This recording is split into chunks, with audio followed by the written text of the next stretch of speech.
Raw Truth Stories of Female Infidelity may contain explicit and questionable content.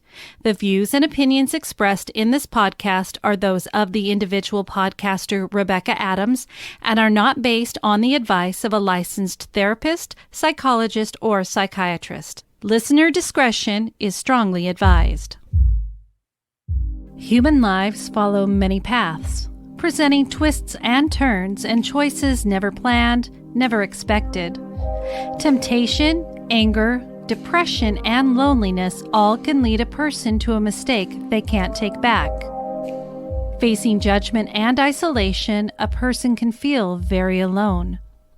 These are the voices of women who have chosen to cheat on their spouses or partners. Hear their stories. This is Raw Truth, Stories of Female Infidelity.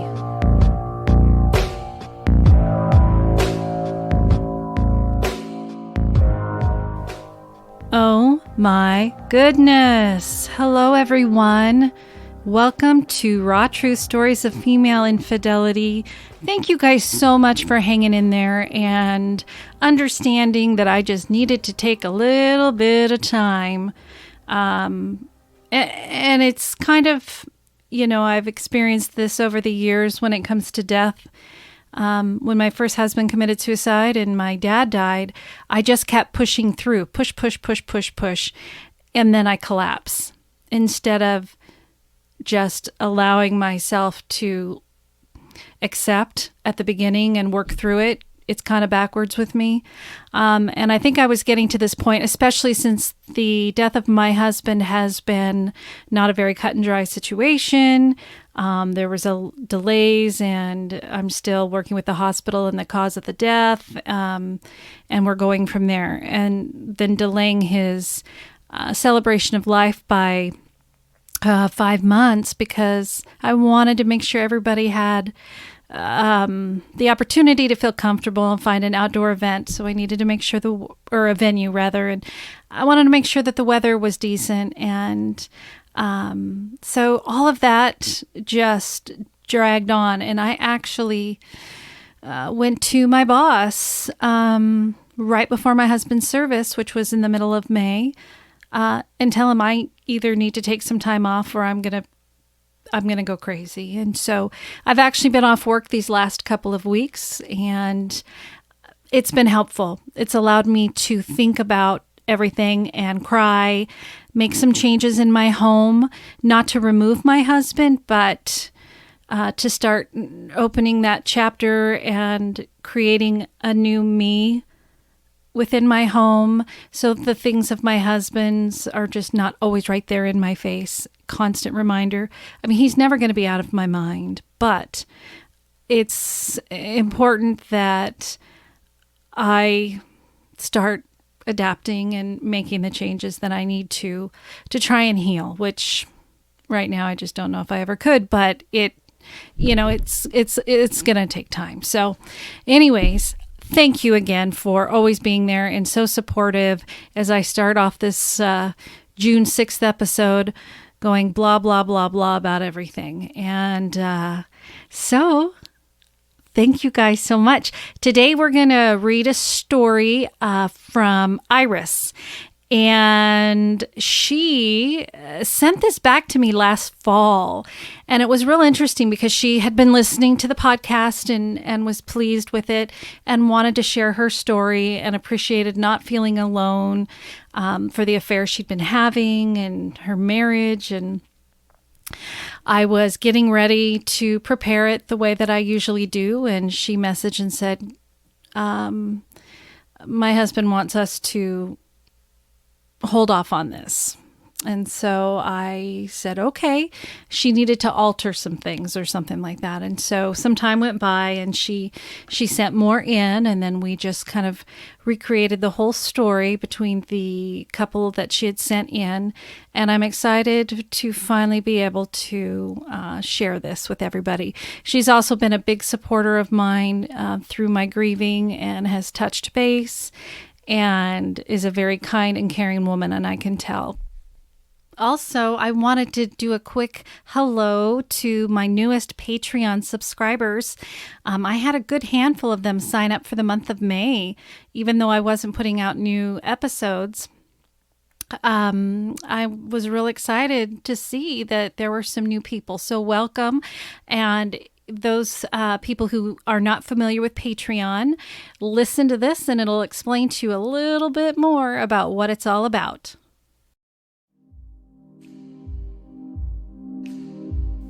You've been listening to Raw Truth Stories of Female Infidelity, where women share their stories of why they stepped out on their marriage or relationship.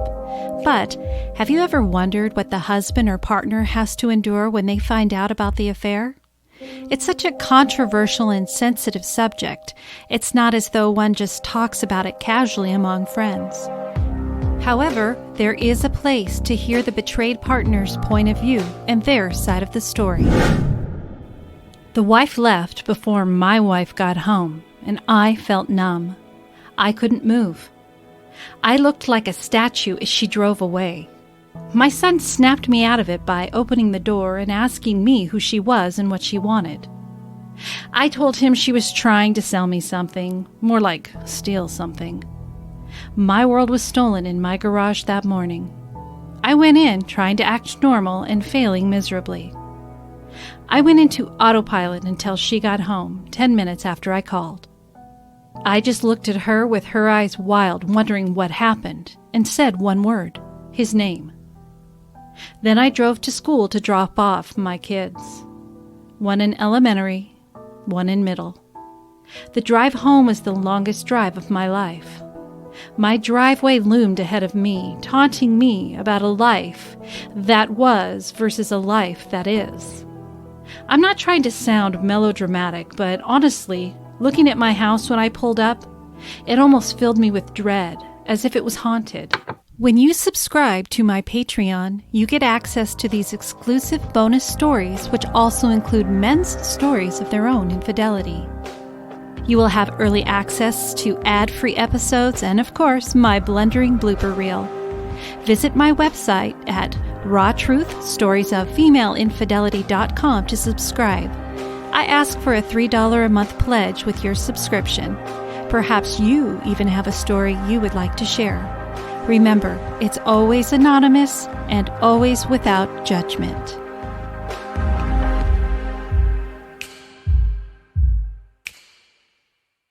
Welcome back. Let's get started on today's story about Iris. I am a 50-year-old woman, and I have been married for 25 years. When my husband and I met, I was 28. We had a very romantic courtship and married a couple of years later. Since the first time I was with my husband, he told me that he had trouble with erectile dysfunction. We are both confident that it is not a physical issue, it is more of an emotional issue. He was emotionally abused from an early childhood, raised by a narcissist mother and a father who was mostly absent due to military service. He was always made to feel that he wasn't good enough at anything. In the beginning, I thought our love or my love for him would fix this issue. I was very immature sexually. I learned later that this issue was part of many that had ties to emotional abuse when he was a child. After years of avoiding sex, because it usually ended up with both of us feeling terrible about it, we pretty much stopped having sex. I just got tired of him feeling terrible about it. I never even really thought about the fact that I was being left unfulfilled. It wasn't until nearly 25 years later that I even thought about my sex life or lack thereof. I was premenopausal and my older sister had had a stroke, and I started to question whether or not I could live with no sex or sex the way it was for the rest of my life. We had some neighbor friends that we had been spending a lot of time with. We lived in very close proximity to each other. I told my male friend about my situation, and from the beginning I was sure he must have thought I was crazy. I have a wonderful husband. He was also married. We are older people, over 50, and his wife was nearly 70, and her libido had slowed in their marriage. We had been friends for a long time, nearly 5 years, and I had never thought of sex with him or anyone else for that matter. But once we talked about it, things started to progress. We started meeting at hotels where we could spend a few hours together. I'm not going to lie, it was fantastic. I had woken something in me that I didn't even know existed. I had not felt so alive in years. I was overwhelmed with the intense pleasure I was feeling before, during, and after we had sex. It was electric. This was the year of COVID-19, which I think added to the need for something good. I just have to add that because I think it's true. Well, this went on for 8 months, and I was not dealing with it well. I'm a very emotional person and couldn't let go of this thing that seemed to mean so much to me. From the first time we were together, he started expressing love for me. I was so confused, wondering if I should leave my husband, or was I just lost in the moment?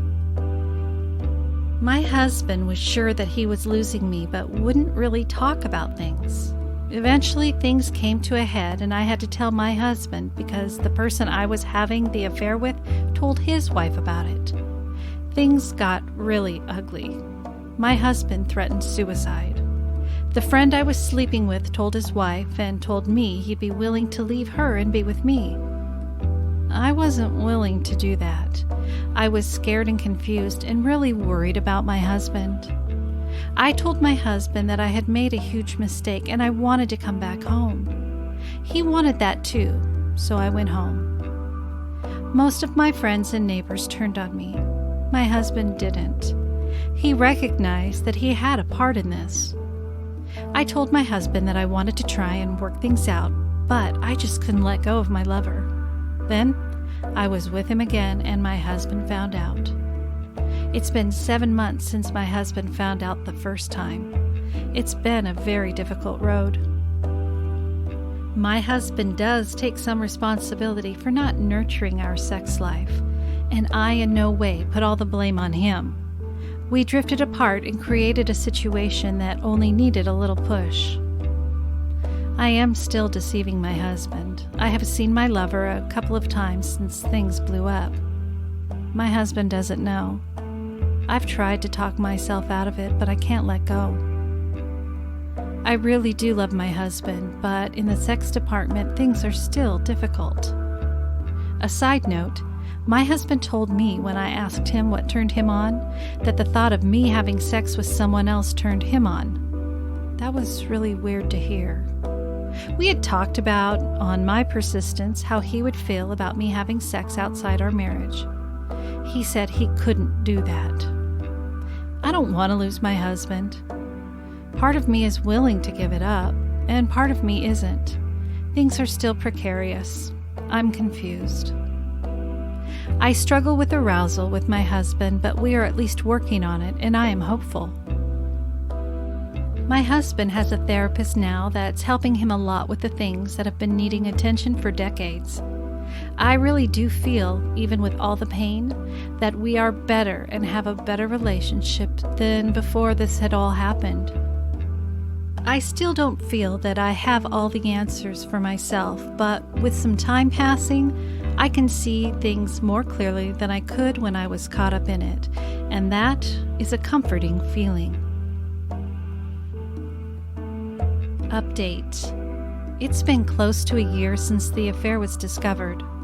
My husband and I are doing really well for the most part. I still struggle with arousal with my husband. I think it has a lot to do with the many, many years that we were not connected sexually. And I have to admit that I still get aroused thinking about my lover. It's tough. I love my husband and we are working on it. Thanks again for everything you do. I do believe it's very important. Take care. Iris.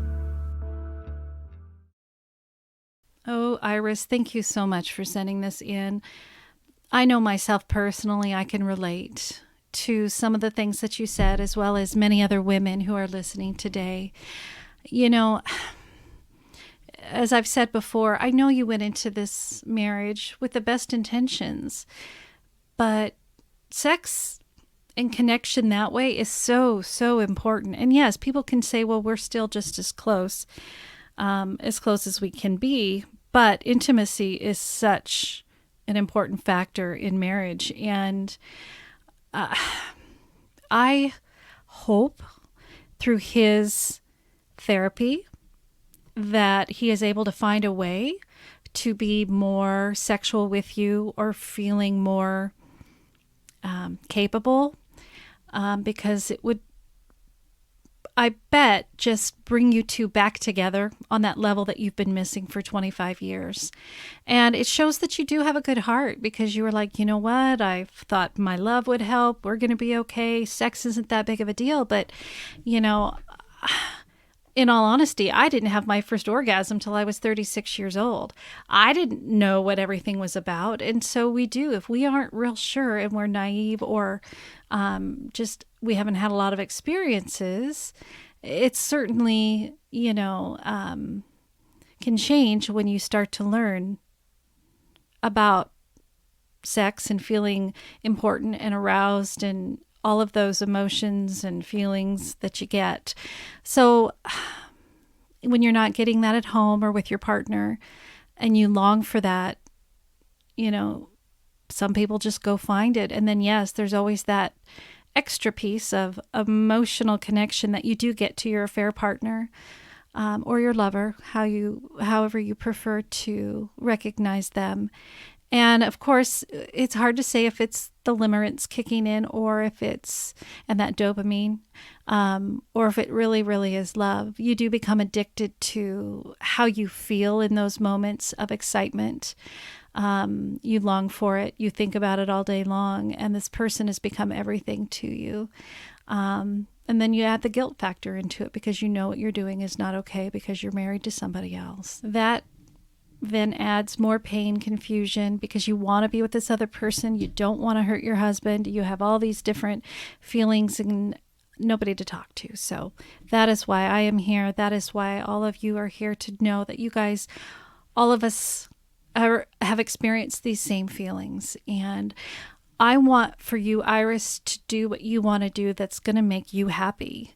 Life is short. One day you're here, the next day you're not. And especially with everything refreshing with what had happened with me in just the last 5 months with my husband, it is important to do those things that you want to do and not put off what you think will be able to be addressed later. Do what you need to do to make yourself happy, because you only have one shot at it, and then it's over. So, all right. Well, thank you so much again for sending in your story, and keep in touch. Thank you all for listening to today's episode. I hope this podcast has been helpful to you. And if you are interested in sharing your story, always know it is anonymous. You can visit my website at rawtruthstoriesoffemaleinfidelity.com and click on Story Guides. And there you will find an outline to help you form your story for the podcast. While you're visiting my website, feel free to vote for me to be in the Hot 50 countdown for Podcast Magazine. Visit the merch store in case you're interested in some no judgment coffee mugs or a tote bag. If you are interested in subscribing to Patreon for those extra episodes and my bloopers, you can also subscribe directly from my website by clicking on Patreon. Also, if you could please rate and review me where you listen to your podcasts, especially on Apple, that would be great, as it will help others find this show. Feel free to email me anytime at rebecca.rawtruth@gmail.com. Thank you again for all of your support. Please be kind to one another, stay well, stay happy, and always remember, no judgment. Goodbye.